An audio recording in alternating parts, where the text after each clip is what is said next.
Olá pessoal, sejam todos bem-vindos ao canal da Lavor. Hoje o assunto é sobre ergonomia, né? No PGR. Vamos esperar só alguns minutinhos para as pessoas irem sendo notificadas e efetivamente a gente começar o nosso bate-papo, tá? Seja bem-vindo, Elisa, Karine. Enquanto isso eu vou dando bem-vindo aqui ao pessoal que já está nos acompanhando. Anderson dos Santos, Diego, Amadeu Ferreira, seja bem-vindo. Vera Ana, seja bem-vinda. Paulo Roberto, sejam todos bem-vindos à nossa live. Liane Gomes, Graziele Nogueira, Amanda, Sigfrido, Graziano, seja bem-vindo. José Roberto, Rivaldo, Sérgio de Moraes, Elisa. O pessoal está entrando, sendo notificado. E já, mais um minutinho, dois, a gente já começa. Tá? É só o tempo de todos serem notificados e a gente aumentar aqui a quantidade de pessoas que estarão participando na nossa live de hoje. Tá ok? Então, vamos lá.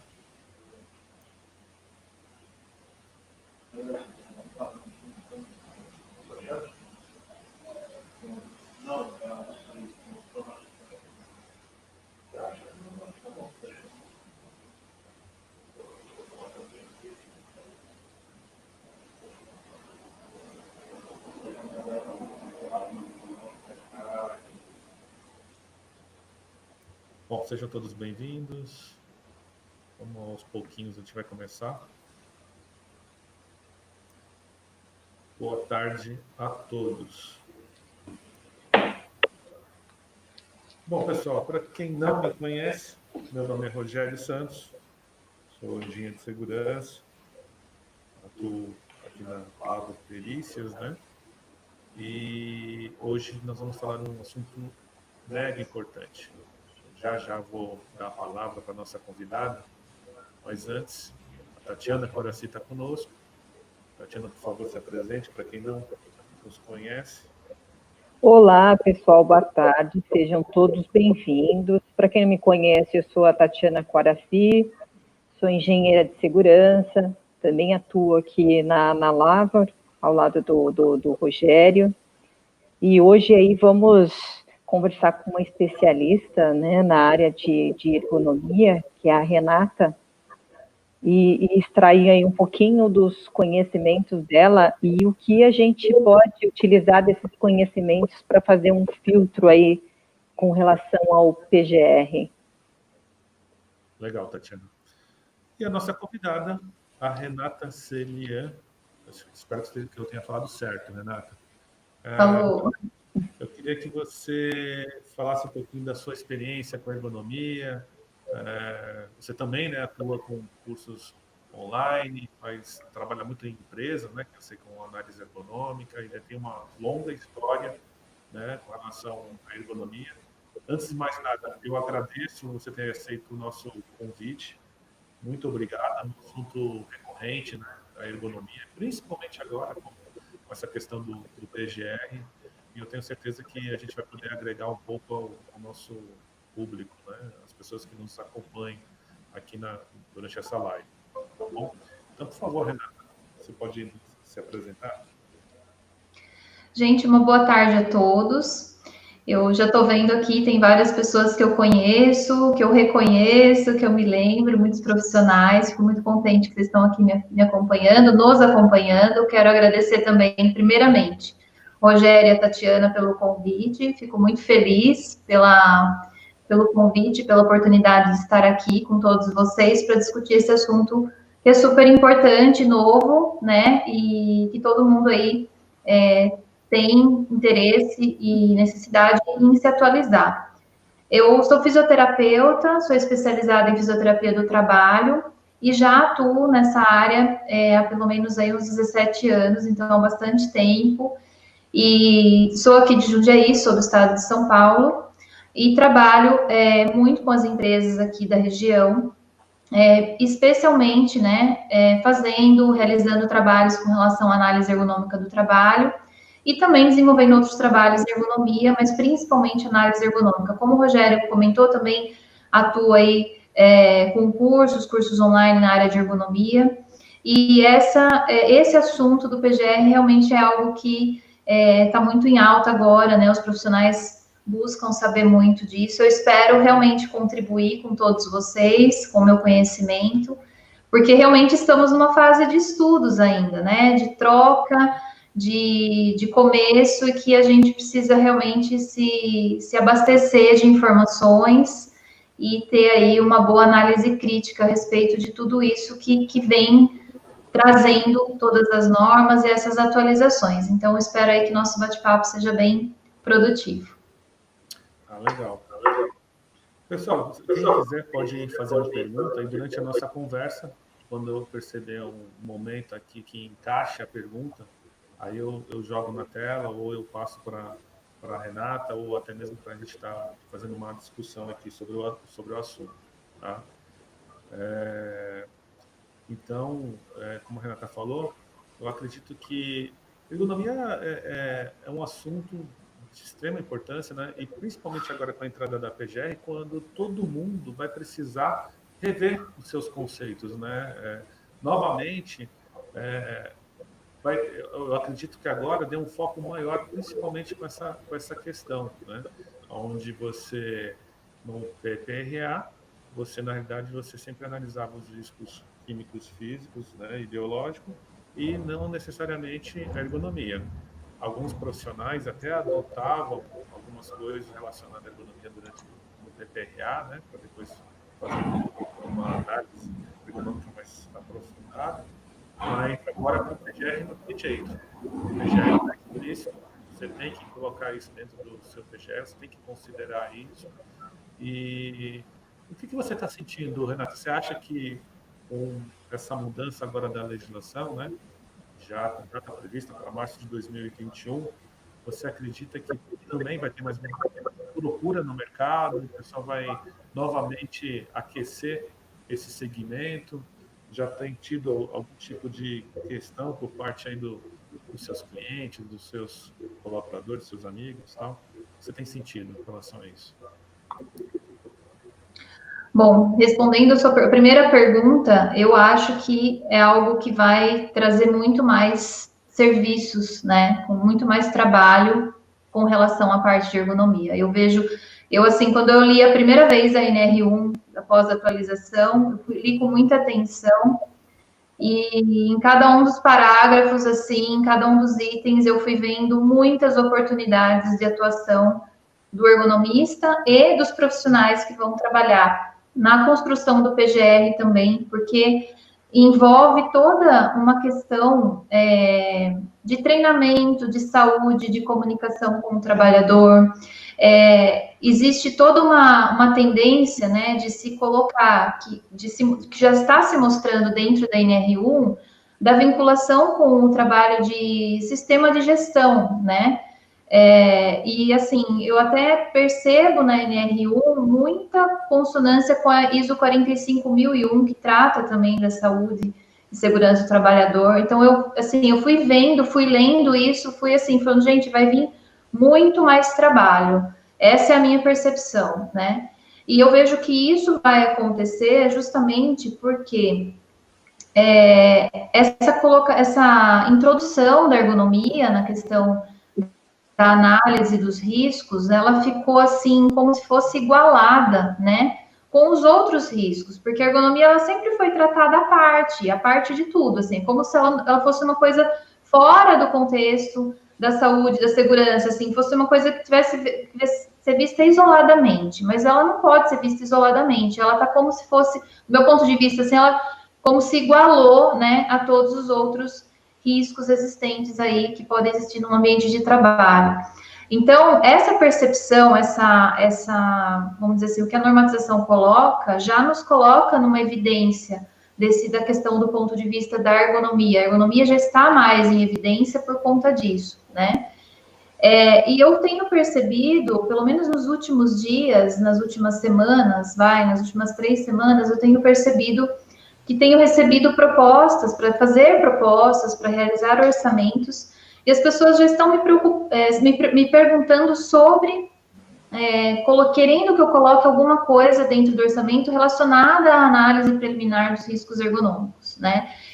Só que as pessoas não estão... O que eu percebo, pelo menos no meu dia a dia, isso pode ser uma coisa somente minha, não sei aí dos profissionais que estão aqui, né? Mas eu vejo que o pessoal está um pouco perdido com relação a isso, porque pedem os orçamentos, assim, com análise preliminar, análise ergonômica ao mesmo tempo, e, na verdade, entra aí também uma separação que eu acho que os profissionais precisam começar a compreender, né? Do que pode ser tratado dentro ou fora de uma análise ergonômica. Eu acho que isso é algo que gera bastante confusão. E eu tenho percebido isso ultimamente. Acho que eu recebi uns 4 pedidos de orçamento, onde essas coisas ficaram se misturando, né? Então, eu percebo sim, então, que vai haver mais demanda de trabalho e, ao mesmo tempo, as pessoas não estão ainda se sintonizando no que é uma coisa e no que é outra, quando fazer uma coisa e quando fazer outra. Deixa eu só fazer um parênteses. Pessoal, vocês estão me ouvindo bem? O pessoal andou reclamando do meu áudio. Eu acho que deu uma melhorada. Estava ruim mesmo. Se estiver ouvindo, por favor, dá um ok aí. Fala como que vocês estão ouvindo o meu áudio. Aparentemente voltou ao normal, certo?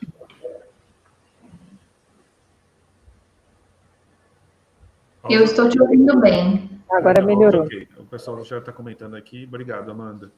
Então, vamos dar continuidade, né?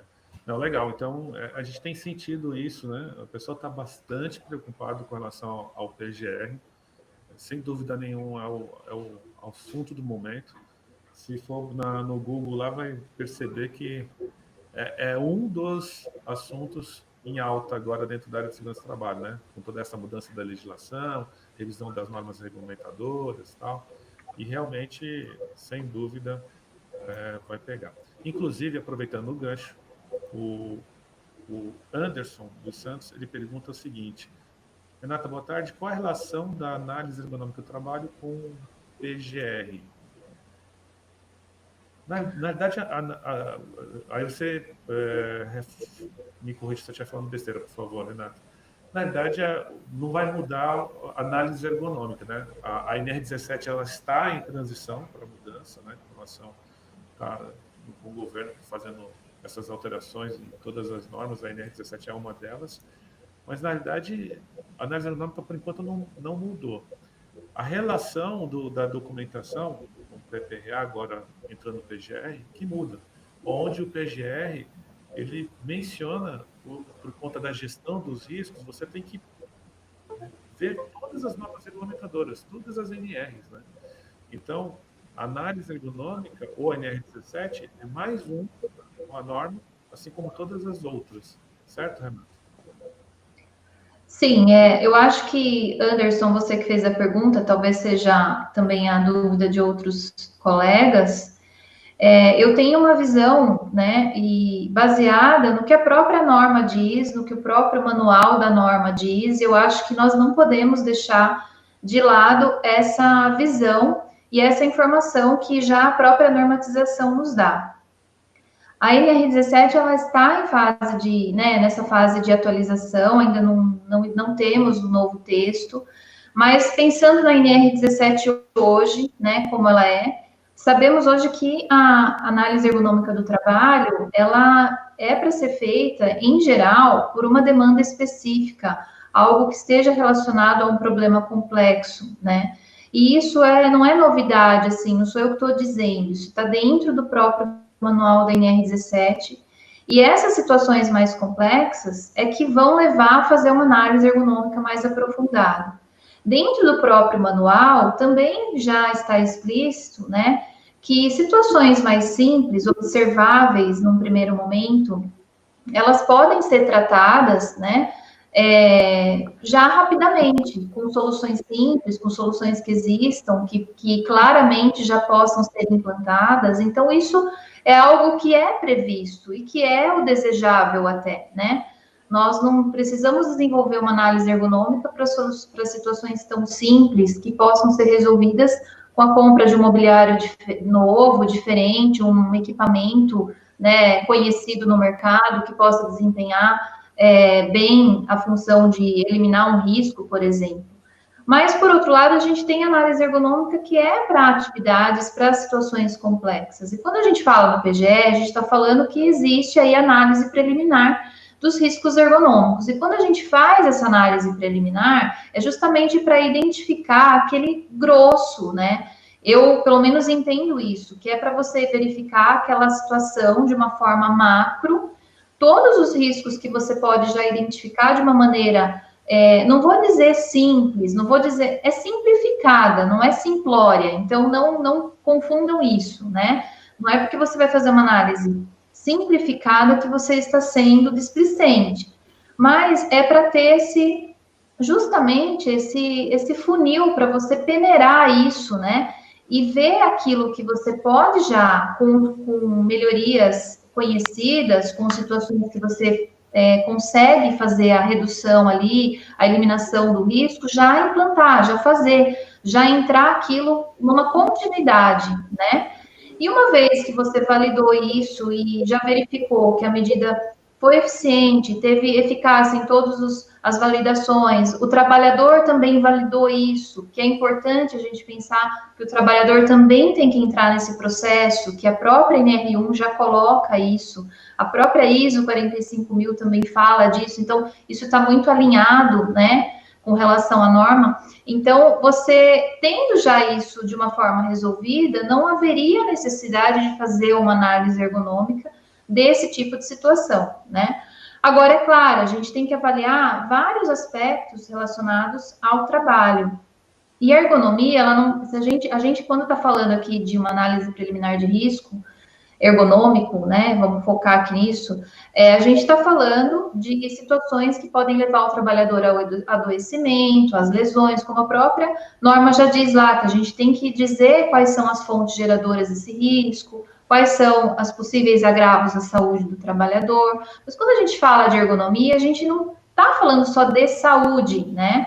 A ergonomia, ela tem um tripé, uma tríade, né, que é conforto, segurança e desempenho eficiente. Então, quando você pensa em ergonomia, a gente pensa, sim, nessa questão do risco da saúde do trabalhador, mas a gente tem que pensar também no desempenho eficiente. Muitas outras situações relacionadas à ergonomia podem ser impactadas e não só as relativas à prevenção com relação a lesões e tudo mais. Então, no meu ponto de vista, sim, pegando a conceituação da norma, né, é justamente isso. A análise ergonômica vai ser necessária para situações mais complexas, situações que necessitem de um estudo mais elaborado, situações pelas quais, depois de ter sido feita uma análise preliminar de risco, depois de ter sido implantadas as possíveis recomendações que foram geradas desse documento, né, dessa análise, se aquilo não tiver obtido um bom resultado, se você ainda tiver informações que te levem, né, para a necessidade de uma análise mais aprofundada, aí sim realizar uma análise ergonômica do trabalho, baseada em determinadas demandas específicas que venham a surgir, que você descubra, inclusive, diante desse estudo. Eu acho que é importante aí, né, pessoal, a gente também, nesse contexto da análise preliminar de risco ergonômico, quando a gente está falando de ergonomia, é estudar também a epidemiologia da empresa como ponto de partida também, porque ela é mais uma ferramenta nossa, mais um instrumento, ela vai nos fornecer mais informações a respeito do que pode estar em mais desequilíbrio nessa empresa, nesse local de trabalho, que mereça uma atenção mais específica, e talvez logo de cara, o próprio profissional que está fazendo a análise preliminar já perceba que a análise ergonômica é necessária naquele local, naquele ambiente, naquele setor, para determinada atividade, né? Então, realmente, assim, ampliar essa visão, pegando aí outros dados também que a empresa pode nos oferecer e que entram no nosso processo conclusivo para estar elaborando esse documento, entregar realmente um documento que atende à necessidade desse cliente, que visa, né,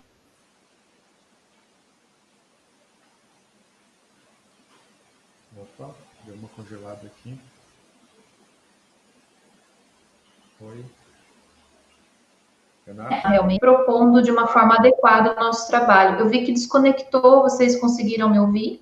Deu um corte, aí voltou. Agora está normal.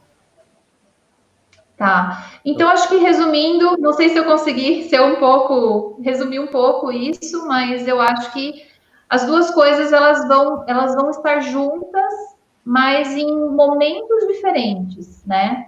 E o profissional precisa estar atento realmente, porque de repente, num primeiro momento, já na análise preliminar de risco, talvez ele já identifique que aquela situação que ele está analisando ali tem que ser feita uma análise ergonômica do trabalho. Isso talvez vai depender um pouco da maturidade de quem tiver ali naquele momento fazendo, né? As pessoas têm maturidades diferentes, vão enxergar as coisas de uma maneira também, talvez em tempos diferentes. Mas o importante é ter essa visão que já a própria norma já nos diz isso, né? Independente da atualização que está por vir aí. Ô, Renata, tem uma consideração que eu não sei se é... Tá me ouvindo bem? O áudio tá bom, Gério? Tem uma consideração que eu não sei se é dúvida geral de todo mundo, mas você que é da área específica, né, de ergonomia e só faz análises ergonômicas, você sabe que tem uma grande massa aí do mercado, né, de diversas consultorias que nem são consultorias específicas, né, da parte de ergonomia, que vendem análises ergonômicas como um documento obrigatório, de acordo com o NR17. Aliás, análises ergonômicas sempre foram pedidas até em auditorias ou pelo Ministério do Trabalho, quando vai fazer algum tipo de autuação ou de levantamento de documentação da empresa, se pedir análise ergonômica, independente do risco da empresa, enfim. Como que você acha que vai ficar essa questão com relação à obrigatoriedade de se ter ou não uma análise ergonômica? Porque a análise ergonômica, ela vai determinar se uma situação está errada para ser feita uma correção, ou se eu tenho uma análise ergonômica só para constatar que o meu ambiente está tudo ok. Lembrando que nem todas as empresas trabalham com profissionais e nem técnico de segurança para poder fazer esse filtro, né? Como vai entrar o papel das consultorias, o papel da sua consultoria para auxiliar todas essas empresas e essas pessoas? Eu acho que é importante assim, né? Deu eco, vocês estão me ouvindo bem? Eu estou te ouvindo, tá legal o áudio, dá para ouvir bem. Estou falando um eco aqui, acho que agora voltou ao normal, estava me atrapalhando, desculpa. Não tem problema. Então, na verdade, eu acho... Tá, na verdade, assim, realmente as empresas pedem, né, e para ter análise ergonômica, e acontece muito de, pediu para ter, então vamos lá, vamos fazer análise ergonômica. Mas normalmente, né, o que a gente precisa, eu vejo assim, como eu procuro fazer isso na minha prática, quando um cliente entra em contato, a gente realmente buscar entender se existe uma demanda específica para aquele pedido, né? E a gente... Porque, assim, tem clientes que sabem exatamente os problemas que ele tem dentro da sua organização. E tem clientes que não sabem, que não têm estatística, que não sabem absolutamente nada. Então, o grau de maturidade não é também só do profissional, como eu falei, é também das próprias empresas, no quanto elas estão evoluídas na questão, né, da saúde e segurança do trabalho dentro da sua organização mesmo. E aí, muitas vezes, eu gosto muito de usar isso na minha prática, de perguntar realmente qual é a demanda, se tem setores específicos que essa empresa possui e que tem queixas, que tem já algum tipo de afastamento, que tem uma necessidade diferente, e não necessariamente é de saúde essa demanda pode ser de produtividade, pode ser algo que a empresa queira para melhorar algum processo, alguma forma, né, de trabalho que ela tenha, um ambiente, queira criar um ambiente novo, ou mudar um layout. Então, existem diversos aspectos aí. E quando a gente consegue identificar isso, fica muito mais fácil, porque realmente, baseado já até na norma, a gente não precisaria fazer em tudo, né? Até porque está escrito isso, não na norma, está escrito no manual da NR17. Com a atualização da norma, porque a gente ainda não temos a norma em mão, mas a gente já viu textos que já dizem que vai ser necessária essa análise preliminar e entra mais em consonância até do que já está escrito até, né? Com relação ao manual. Agora, existem outras demandas que vêm também de certificações. Por exemplo, tem clientes que me solicitam análise ergonômica para atender a certificação de um cliente dele, né? Então, para atender a certificação, para poder atender esse cliente, ele precisa ter análise ergonômica. Mais uma vez, eu procuro adotar dentro do meu dia a dia de trabalho, entender se existe uma demanda, porque muitas vezes, vamos fazer da empresa inteira, e você faz um trabalho que não vai te agregar tanto assim, né? E aí, muitas vezes, é importante entender e conversar com esse cliente, nesse caso da certificação, por exemplo, se ele sabe que tem uma demanda, se não podemos fazer dessa demanda específica e tal, e fazer um cronograma, né, para que outras áreas sejam feitas posteriormente, para que seja feito um levantamento prévio antes de se fazer essa análise ergonômica, ao invés de sair fazendo de tudo. E o que impacta em prazos também, porque normalmente as empresas estão sempre com prazos apertados. Então, eu acho que, assim, a gente tem que ter essa visão de conhecimento do que está na norma, poder orientar essas empresas, orientar esses clientes, né, da melhor forma de como se fazer isso, de como se orientar esses custos envolvidos com isso também, que num primeiro momento é custo, mas depois é investimento, porque na verdade você observa que com a melhoria com o que se sugere normalmente nesse documento da análise ergonômica e até com a própria análise, com o PGR, né, que vem aí junto com o plano de ação, a ideia é que a empresa tenha melhora dos seus processos, melhora, né, da saúde do trabalhador, que venha impactar em quê? Em diminuição de custos para essa empresa, custos de passivos, custos com diversas outras situações aí. Então, eu vejo assim que nós, como profissionais, né, nós temos que realmente guiar os nossos clientes, guiar, né, de uma forma que o trabalho seja feito de forma adequada, porque quando você faz um trabalho bem feito, você vai ver o resultado daquilo. Quando você faz uma coisa por fazer, uma coisa em alto volume, sem qualidade nenhuma, você tende a estar entregando só papel. E aí as empresas não têm o que fazer com aquilo, né? Não vão saber o que fazer, não sabem como atuar, não sabem interpretar aquele documento, não sabem por onde começar. Então, eu acho que isso não é só para análise ergonômica, é para o PGR em si, né? O quanto de objetividade a gente tem que colocar nesse documento, o quanto a gente tem que ser honesto e tratar isso com ética, né? E buscar realmente informações para a gente conseguir realmente atender a necessidade disso. E qual que é a necessidade? Por que está se colocando tudo isso dentro de uma norma, até com tendências da questão aí de gestão? Por que isso? Porque é para justamente que a saúde do trabalhador esteja em foco, para que haja prevenção, para que haja menos adoecimento, para que haja menos problemas com relação a isso, né? Então, acho que o nosso papel realmente é esse, de orientação. Nós temos que orientar as pessoas, as empresas, da melhor forma possível ser feito esse documento.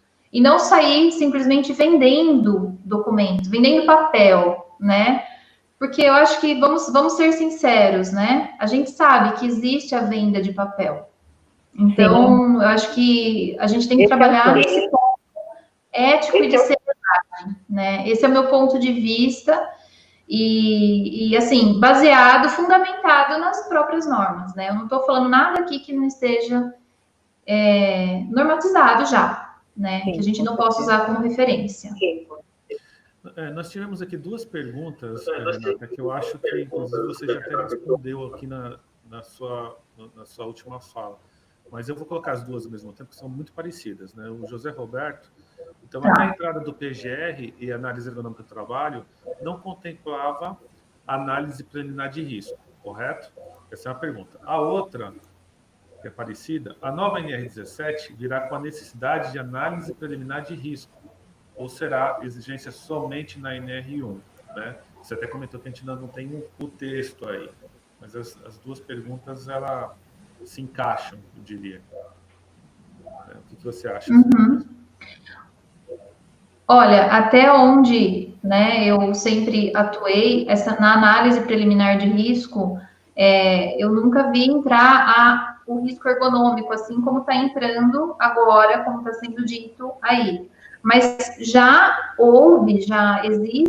existia demandas, por exemplo, de empresas que pedem, que solicitam serviços de como se fosse um mapeamento, né? E eu digo que isso é como se fosse uma análise preliminar. Mas eu acho que isso não estava tão formalizado, não era formalizado, né? Então, tinha empresas, vamos fazer um mapeamento primeiro?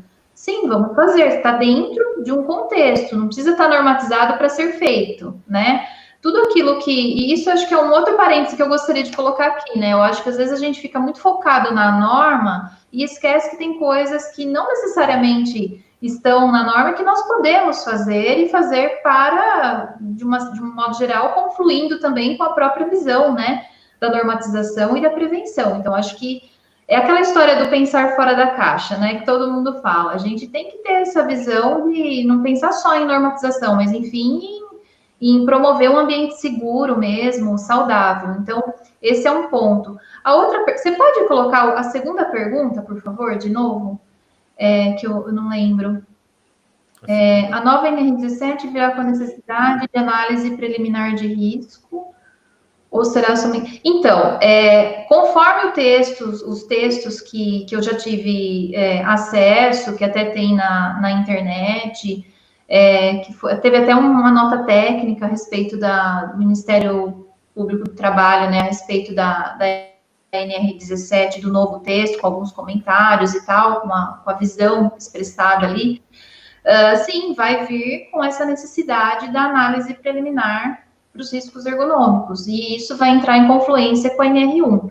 E na NR1, como já diz, né, que vai ser necessário, também tem um item, né, que agora eu não me lembro qual, mas existe o item que fala que a análise, os resultados de ergonomia devem ser baseados conforme a NR17. Então, na verdade, uma coisa está dentro da outra, né? Nós vamos sempre estar considerando essas duas situações, né? As duas NRs em conexão. Legal. Quando a NR entrar, né? Mas enquanto a NR não entra, estamos com a nossa NR atual, né, de hoje, nós temos que observar o que a norma de hoje nos diz, o manual de hoje nos diz, e fazer a relação entre ela e a NR1, né? Eu acho que esse é o princípio básico. Inclusive, essa semana eu tive algumas perguntas sobre isso. O meu documento, o meu PPRA vence em setembro, vence em outubro, vence em novembro desse ano, vence em janeiro do ano que vem. Você você continua fazendo PPRA, até realmente a entrada da NR1 em vigor, a nova NR1, né, onde menciona o PGR, que é março do ano que vem, ou seja, março de 2021.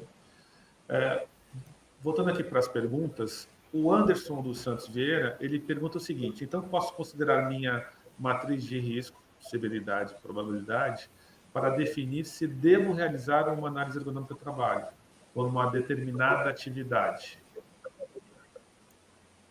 Deu para entender a pergunta? Então,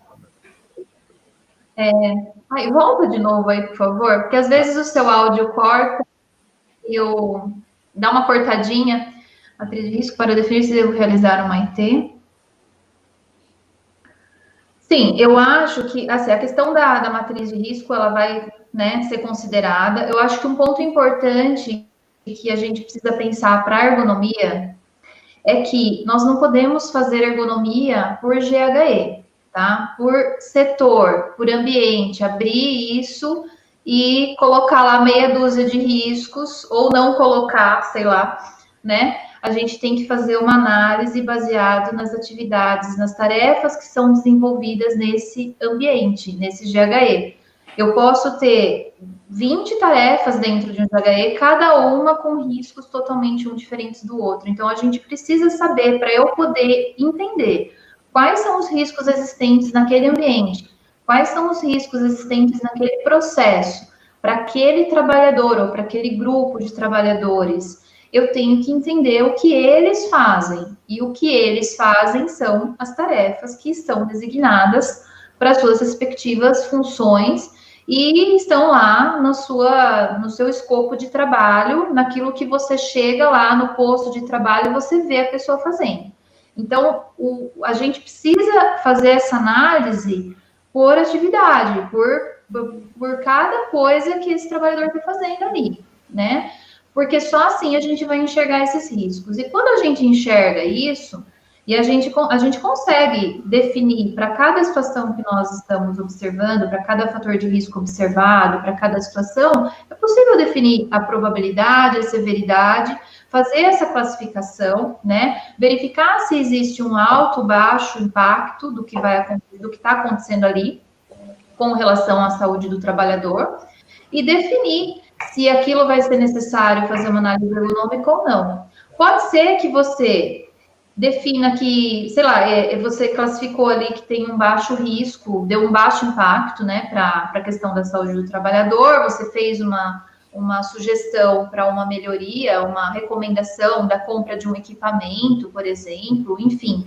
E depois você valida isso e percebe que a situação ainda continua com riscos residuais, né? E que você percebe que talvez seja alguma coisa mais complexa do que aquilo que você pensava que era. Então, isso já vai te dar um direcionamento para fazer análise ergonômica ou não, né? Você pode ter uma situação que você definiu tanto por probabilidade e severidade de alto risco, mas que com a compra de um equipamento, você resolva isso por completo, e não necessariamente você vai precisar fazer uma análise ergonômica. Então, eu acho que são situações que a gente tem que analisar, não existe um modelo pronto, não existe uma coisa que você fala, deu baixo risco, eu não vou fazer análise ergonômica, deu alto risco, eu vou fazer. Isso vai depender muito. Você pode ter uma situação de baixo risco, que você classificou ali, né, que tem um baixo impacto ali, vamos dizer assim, mas que está tendo alta incidência de procura ambulatorial. E da onde vem isso? Por que existe isso dentro da empresa? Pode ser por uma questão organizacional, psicossocial, pode ser uma demanda cognitiva, que num primeiro momento você não conseguiu enxergar. Então, todo esse processo de gestão que está embutido na questão do PGR, que vem junto com a NR1, é justamente para isso, para ser um processo contínuo, onde você faz, valida, reavalia e verifica se precisa fazer uma alteração posterior ainda. E aí você vai, de novo, né? Você vai propor, validar, verificar, e se não foi o suficiente, você vai ter que tomar mais uma ação. Então, é uma coisa contínua, é um ciclo que você vai ter que, a empresa vai ter que estar em constante acompanhamento, né? E aí, a partir das dificuldades que existam nesse procedimento, nessas verificações, a gente pode sim verificar o que está mais vinculado a ser realizada uma análise ergonômica do trabalho. E se a gente já conhece, por exemplo, algo que tem a ver com dados epidemiológicos, já estar mais atento a isso, para realmente poder já, talvez até no primeiro momento, já solicitar, já fazer essa análise, porque já se percebe que vamos dizer assim, as situações envolvidas com aquela situação de trabalho que você está analisando realmente são mais complexas e que precisam de um estudo mais aprofundado. Ou seja, fazer gestão, né, Renata? Não é porque deu risco baixo, você tem que estar sempre de olho nos indicadores, ver o que está acontecendo na parte médica, né, junto ao médico do trabalho. Fazer gestão, sempre de olho em todos os índices dentro da organização. Eu acho um ponto interessante nisso que a Renata está filtrando, com o passado que a gente tinha, que as pessoas faziam um documento por fazer, como fazer uma análise ergonômica só porque é um papel, porque eu tenho que produzir um papel, independente do conteúdo, independente do que eu vou fazer com esse papel, né? Então, diferente disso agora, eu posso fazer um filtro preliminar para ver se eu realmente tenho necessidade de fazer uma análise, e não é uma análise generalizada, é uma análise para resolver o problema pontual de acordo com o que eu filtrei, né? Então, isso é uma ação muito mais focada, né? E é uma ação que certamente vai dar resultado se você trabalhar em cima dela, diferente de você trabalhar num papel generalizado. Porque daí você não dá foco em nada, né? E não faz nada, e não prioriza nada, né? E, assim, em se tratando de, quando você faz, por exemplo, a análise preliminar, o inventário, que você coloca lá, que você tem o plano de ação, muitas coisas já são possíveis de irem sendo implantadas, então, que já vão trazendo melhorias, que já vão trazendo possibilidade de redução, né? Não, talvez não eliminação ainda, mas de redução, né? De muitas questões envolvidas com o trabalho. Então, isso é muito bom, é muito importante, é muito positivo, porque de repente, você já pode ter um investimento direcionado para essas melhorias já imediatas, né? E claro, você vai acompanhando, você vai buscando e filtrando cada vez mais até onde você vai chegar, que você vai ter que fazer uma análise ergonômica mesmo, e vai ter que ter um estudo mais adequado, mais elaborado, para eliminar determinado problema. Mas, enquanto isso, você já conseguiu fazer uma leva de coisas, né, dentro ali do que você consegue filtrar no seu plano de ação, naquilo que você conseguiu visualizar, e até de coisas mais simples, que já vão, com certeza, trazer um impacto muito grande para a saúde, para a produtividade das pessoas, para o bem-estar das pessoas, né? Quando você consegue entender que, às vezes, você colocar um tapete ergonômico numa bancada, diante de uma bancada de trabalho, vai trazer tanto conforto para as pessoas que estão trabalhando lá, e você não precisa fazer uma análise ergonômica para isso, você pode simplesmente sugerir, né? E a empresa vai lá e compra com as suas possibilidades, enfim, nem toda empresa tem um budget direcionado para isso de imediato, mas isso já vai dar uma sensação muito grande de conforto, vai dar um bem-estar muito grande. Às vezes uma cadeira, um banco, trocar uma cadeira, sabe? Trocar uma bancada, melhorar uma iluminação, uma coisa assim que é realmente visível, algo que você chega, olha e sabe que o problema é aquilo ali. E ponto, né? Agora, claro, vem outras coisas que podem estar por trás disso, sim, porque existe a complexidade. O trabalho, por mais simples que seja, ele tem uma complexidade, né? Então, a gente não pode menosprezar, porque o trabalho é simples, ele não tem características que podem envolver determinados riscos, que podem envolver determinadas situações de desconforto ou até mesmo de falta de produtividade. Então, é algo que a gente realmente sempre tem que observar isso, analisar o trabalho e o trabalhador de uma maneira global, sabe, de uma maneira holística. Eu vejo, assim, que a gente não pode separar o trabalho do trabalhador, a gente não pode separar o posto de trabalho do trabalhador, a gente tem que e do ambiente, a gente tem que buscar isso tudo junto, né? E a percepção do trabalhador, ela é muito importante, até na própria NR1 tá dizendo isso, que tem que ter participação dos trabalhadores, que eles têm que ser informados, que eles têm que ser treinados, e quantas vezes eu já vi, já observei nas empresas, né, que não existe o treinamento mínimo para os trabalhadores a respeito daquilo que eles fazem, das próprias normas de produção que eles têm que seguir, das metas que eles têm que ter, do que eles precisam se proteger e tomar cuidado. Então, vejam bem, muitas coisas estão aí tão, assim, mal planejadas, mal programadas nesse contexto, e não necessariamente é mobiliário, é equipamento, é ferramenta, não necessariamente são essas coisas que trazem o risco para o trabalhador, né? É a forma como ele faz, é a forma como ele desenvolve os seus próprios meios de fazer, que nem sempre são seguros, nem sempre são os melhores, né? Então, a gente tem que entender que existem as características psicofisiológicas dos trabalhadores, e uma delas é ter a livre escolha a respeito da sua postura de trabalho, isso está no manual da NR17, mas, ao mesmo tempo, muitas vezes essa liberdade de escolha para algumas coisas, para alguns movimentos, pode prejudicá-lo também. Ele pode, de repente, escolher fazer uma atividade erguendo o ombro, sendo que ele não precisa fazer aquilo dessa forma, ele pode fazer de um outro jeito, mais confortável, mais seguro, né?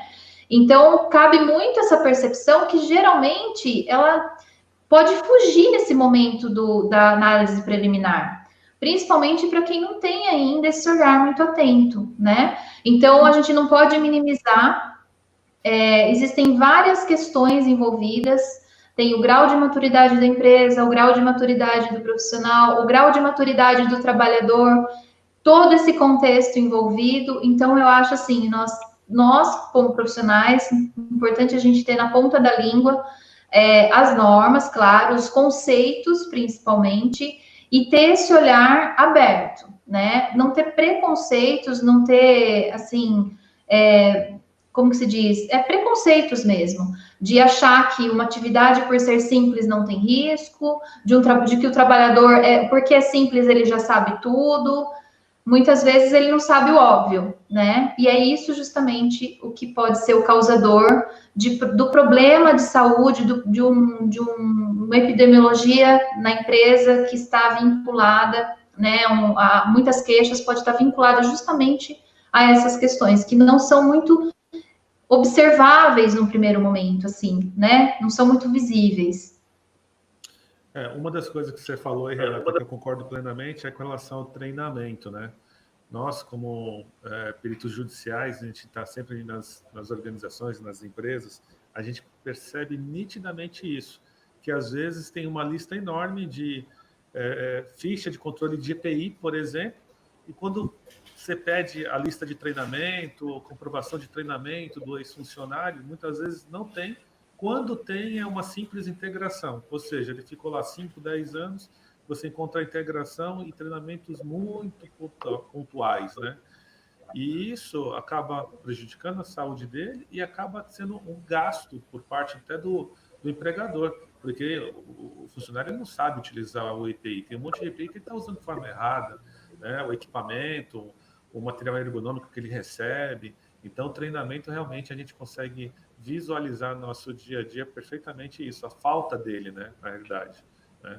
Então, a empresa não apresenta a comprovação porque simplesmente não tem realmente o treinamento, ou tem pouco treinamento, ou ele é pouco efetivo, né? Isso é bem claro nas nossas perícias. Eu vou passar uma outra pergunta aqui. O Sig, ele fez uma pergunta aqui que eu tenho certeza que você já ouviu muito na sua carreira, Renata, como ergonomista. Aquela história da visão americana ou a visão francesa, né? Então, poderia dar uma visão ergonômica no PGR mais aproximada da visão americana, com índices, checklist, ou com linha francesa, com aspectos do ambiente, tarefa, atividade? Por favor, ou usa ambas, né? Que você me diz, Renata. Você já ouviu muito essa pergunta, não? Então, Sigfrido, e a todos que estão aqui, né? Eu, como boa geminiana, eu sou super indecisa. E eu adoro usar as duas coisas. Então, é uma brincadeira, né? Uso, né? Uso uma ou uso a outra, né? Caso eu compre uma bicicleta, né? Eu acho, gente, que nós temos que estar abertos a tudo, né? Eu acho que não existe nada que é 100% certo e nada que é 100% errado. Não existe isso. Eu acho que existe a combinação das informações, de todos os conceitos. Eu gosto de usar as duas coisas. Eu faço trabalhos onde eu uso muito da americana, tem trabalhos que eu já fiz inteiros usando a linha da francesa, e isso, na verdade, independe no meu ponto de vista, eu acho que isso independe quando você está aplicando corretamente os conceitos da ergonomia, quando você está alinhando isso para a prevenção, para a saúde do trabalhador, para realmente atingir o objetivo, né? Que é adaptar, que é eliminar risco, que é realmente trazer produtividade, trazer o conforto, trazer a segurança, que são os princípios aí relacionados à ergonomia. Então, eu acho que, em alguns momentos, é importante a gente usar algumas ferramentas ergonômicas, por exemplo, que vai de encontro aí à questão da linha americana, né? A gente usar um NIOSH para tirar uma dúvida realmente a respeito de uma condição que estamos estudando, usar algum outro OCRA, qualquer ferramenta que você lance mão naquele momento para tirar uma dúvida a respeito do que você está estudando, né? Principalmente, muitas vezes, quando a gente não tem muita experiência, assim, né, na parte biomecânica, às vezes a gente também precisa de uma ajudinha extra, né? E assim, aplicando as ferramentas de forma correta, no momento certo e de forma correta para o que elas servem de fato, você vai ter os resultados que você precisa. Agora, um parêntese, né? Sair aplicando ferramenta, não saber como aplica, errar o valor, às vezes a gente pode errar o preenchimento de uma ferramenta e não perceber, tá? Então, quando você sabe o conceito, você preenche. Se você preencheu errado, você vai identificar que você vai perceber que você preencheu errado. Se você não tem essa experiência, se você esbarrou no teclado, não é nem por falta de conhecimento, mas muitas vezes você esbarra no teclado, coloca uma informação errada, esse resultado vai sair errado e vai comprometer a sua análise, né? Então, não deixar só, eu acho que assim, a gente não pode só deixar a cargo de planilhas e de cálculos, a gente tem que ter análise sobre tudo aquilo que a gente está desempenhando, porque não esqueçam, né, é a nossa relação, é homem-máquina, e nós podemos errar, se você erra e a máquina não tem um mecanismo de controle sobre esse erro e retornar uma informação errada para você, você errou, né, então tem esse ponto. E na análise francesa, eu acho que é muito importante, né? Eu acho que ela é primordial, que é justamente analisar como faz, por que se faz desse jeito, como o trabalhador está desempenhando essa atividade, que é muito o propósito, né, da francesa. Então, eu acho que essas duas coisas acabam se juntando. Agora, quando a gente vai fazer a análise preliminar, né? Ela é uma forma mais ampla, mais macro da gente estar fazendo essa avaliação. Então, é comum a gente pensar que a gente vai estar empenhando menos tempo, talvez, né, para fazer esse trabalho do que uma análise ergonômica, porque senão eu não posso fazer a PR e virar uma análise ergonômica, né? Então, muitas vezes, assim, a forma de você entrevistar o trabalhador, os aspectos que você coloca, os questionamentos que você faz, são muito da francesa, né? E uma coisa vai puxando a outra, uma coisa vai puxando a outra. Porque não é só medida, valor, número e ficar contando e cronometrando. É algo que você vai buscando informações, isso pode levar um tempo a mais, mas é primordial. Principalmente se você quer identificar problemas organizacionais, problemas cognitivos, relacionados, né, à atividade que esteja sendo realizada, talvez os psicossociais, né, e até mesmo, por exemplo, os ambientais. Muitas vezes a gente acha que a iluminação está ótima e o trabalhador acha que está ruim. Muitas vezes, é por isso que eu falei para a gente, quando eu falei daquele parêntese das normas, né, a gente tem que ter as normas como conhecimento, saber muito direitinho. Só que, quantas vezes já, com essa alteração que tem da iluminação para LED, as pessoas estão reclamando que está muito claro, que está com dor de cabeça, que está tendo dor nos olhos, né? Por quê? Você vai lá e mede, a iluminação está dentro da norma, só que está causando um desconforto muito grande para o trabalhador, né? Então, isso vai causar adoecimento? Pode até causar esses desconfortos, não adoecimento, mas esses desconfortos podem ocasionar, estando dentro de valores normativos, certo? Por isso que a gente tem que pensar fora da caixa. Por outro lado, a gente pode ter uma situação de uma iluminação que a gente, como analista, acha que está ok, vai lá e conversa com o trabalhador e descobre que, por uma dificuldade no contraste entre a superfície de trabalho, a peça que ele analisa, ele tem muita dificuldade de fazer a visualização do defeito XYZ na peça, e isso está sendo alvo de retrabalhos constantes, de refugos, né? E a gente só descobre isso perguntando, não é olhando. Então, eu vejo que tem os aspectos muito envolvidos das duas linhas de ergonomia. Então, como boa geminiana, eu gosto de usar as duas, porque eu não gosto de fazer muitas escolhas com relação a isso, né? A gente só tem que escolher realmente o que usar no momento certo. Aí sim, mas eu sempre uso as duas. Legal. Dentro dessa sua resposta, acho que você já até respondeu a Juliana, mas se você quiser, você pode falar um pouquinho mais. A Juliana, ela perguntou como fazer a análise preliminar de risco ergonômico na construção civil. Trabalhos muito manuais, né? Você até tinha comentado que não dá para transformar uma PR em uma análise ergonômica. É por esse caminho? Olha, Juliana, não tinha perguntinha mais fácil para você fazer para mim, porque realmente é difícil. E não tem fórmula, né? Não tem fórmula mágica. Às vezes, o que você acha que é fácil se torna muito difícil. E no caso da civil, é algo muito difícil, né? Da construção civil, porque você tem inúmeras atividades, você tem inúmeras tarefas ali, você tem inúmeros riscos envolvidos, né? Então, realmente, tem que ter uma análise minuciosa mesmo do que se faz. Primeiro, entender tudo o que se faz, para poder analisar em cada uma dessas atividades o que se envolve mais, quais são os riscos envolvidos. Agora, é fácil? Não é fácil. Eu acho que, nesse caso, né, assim como em outros que possam existir, que não sejam também, que sejam complexos, mas é complexo assim, o que eu quero dizer não é complexo de a tarefa é complexa, é o ramo de atividade é complexo, né? Você pode estar analisando coisas simples dentro da construção civil, como também tem coisas complicadas. Mas o que eu quero dizer, assim, tem um volume de coisas, né, dentro da construção civil que é gigantesco.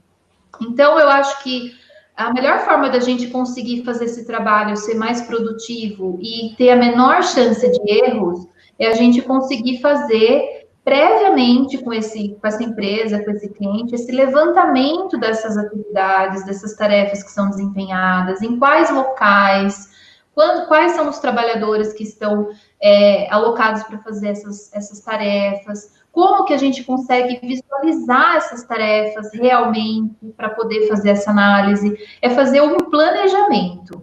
Eu acho que o planejamento, assim, nesse momento, desses ramos de atividades que são mais complexos, é fundamental. Porque senão você vai perder muito tempo e você não vai conseguir analisar tudo que você precisa. E aí a gente entra naquele aspecto, né? Estamos perdendo talvez uma oportunidade. Quando a gente não analisa desde a primeira etapa, a gente não consegue fazer uma boa análise já na preliminar, já não consegue trazer à tona tudo aquilo que, ou o máximo de coisas que pode ser visto, né? A gente já está deixando para trás a oportunidade de levar isso adiante, de realmente resolver talvez um problema que a empresa tenha, uma demanda, e que você não conseguiu captar num primeiro momento, né? A gente acaba deixando para trás algumas coisas. Então, acho que o planejamento é a principal, assim, é o principal ponto para a gente começar a fazer um bom trabalho, principalmente nesses locais de atividades, né? Desses ramos de atividade mais complexos, como é o caso da construção civil. Mais umas perguntinhas. Nós estamos passando um pouquinho mais já de 1 hora. Nossa proposta é Pode pôr. 1 hora para não ficar muito cansativo para as pessoas que estão nos acompanhando.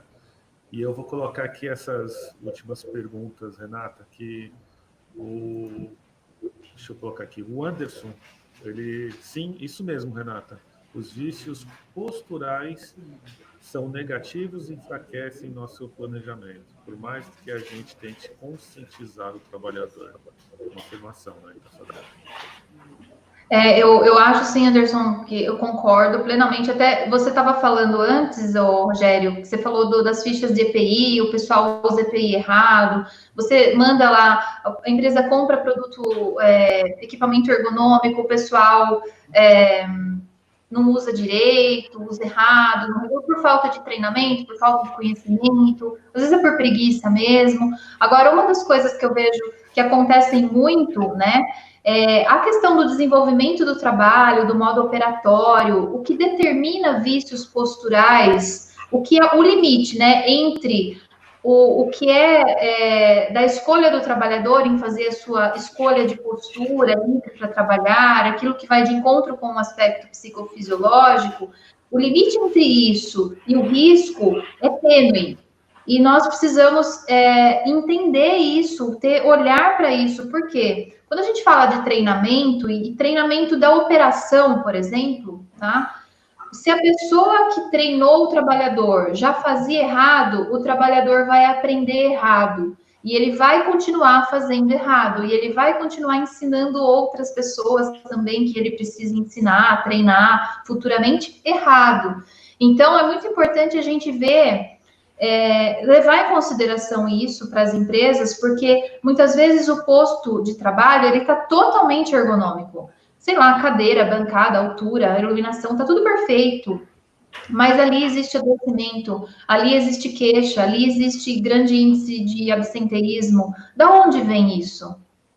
Aí esse que é o X da questão, né? Pode ser da organização do trabalho, pode ser desses movimentos, desses vícios posturais, dessas questões que são intrínsecas mesmo dos trabalhadores e por questão de treinamento. Então, só um parêntese aí para completar o raciocínio e finalizar esse raciocínio, na verdade. Não, legal, bacana. Eu acredito que você respondeu aqui todas as perguntas, se passou alguma coisa, ou pelo menos, se eu não coloquei, porque você já respondeu em algum momento, né? Queria agradecer demais, Renata, a participação, passar super rápido, né? Nós já estamos aqui 1h05 conversando. Passou mesmo. Falando sobre ergonomia, esse assunto que é, assim, que acaba fascinando, que está no nosso dia a dia, né? Profissionais da área de segurança, não tem jeito. E, assim, é muito rico, né? Você que o diga, né, Renata? São muitos detalhes para fazer uma boa análise ergonômica do trabalho.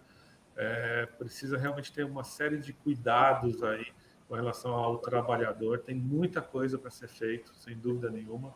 E a gente espera que com a entrada do PGR, né, com mais essa nova norma, depois de mais de 20 anos do PPRA, ajude a gestão, no modo geral, dentro das empresas, principalmente com esse item que é tão importante, que é a ergonomia.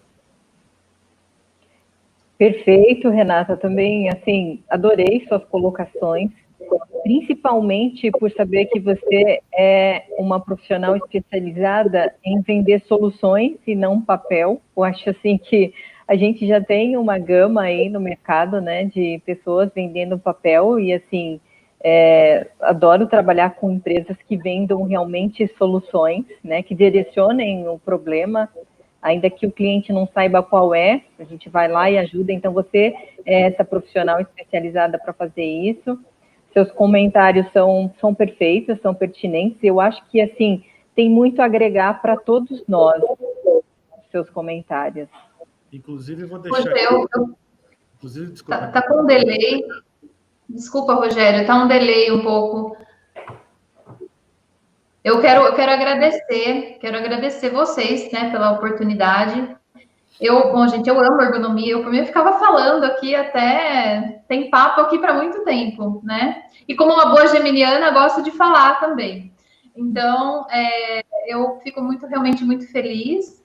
Eu agradeço por todos aí, né? Espero que eu tenha contribuído realmente. Fico realmente muito grata. E agradeço pela participação e a participação de todos também. O pessoal está agradecendo, o pessoal está fazendo os comentários, o Anderson falou parabéns pela live, parabéns pelas colocações, e novamente agradeço a Renata pela participação aqui, está aqui um pouco mais de 1 hora com a gente, falando sobre ergonomia, esse assunto tão, né, fascinante e tão importante agora nesse momento.